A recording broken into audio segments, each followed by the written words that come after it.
एक समय की बात है। भगवान गौतम बुद्ध एक गांव में धर्म सभा को संबोधित कर रहे थे।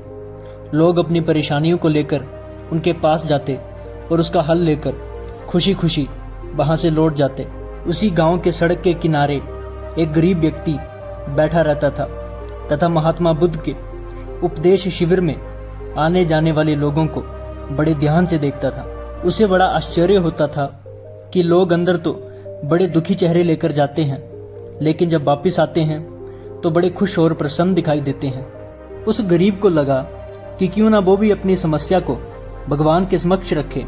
मन में यह विचार लिए वह भी महात्मा बुद्ध के पास पहुंचा। सभी लोग खड़े होकर अपनी समस्या को बता रहे थे।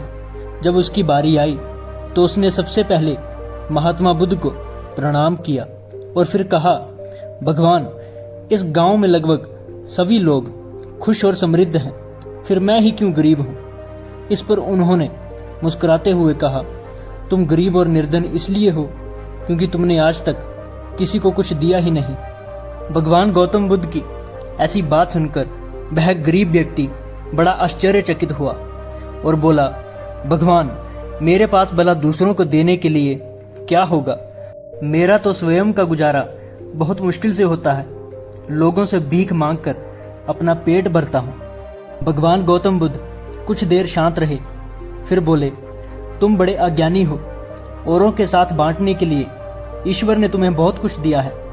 मुस्कुराहट दी है जिससे तुम लोगों में आशा का संचार कर सकते हो।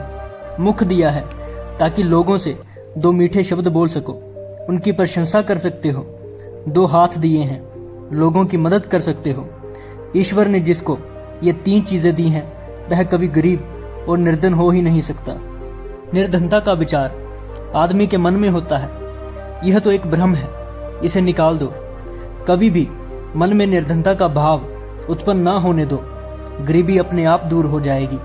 भगवान बुद्ध का संदेश सुनकर उस आदमी का चेहरा चमक उठा और उसने इस उपदेश को अपने जीवन में उतारा, जिससे वह फिर कभी दुखी नहीं हुआ।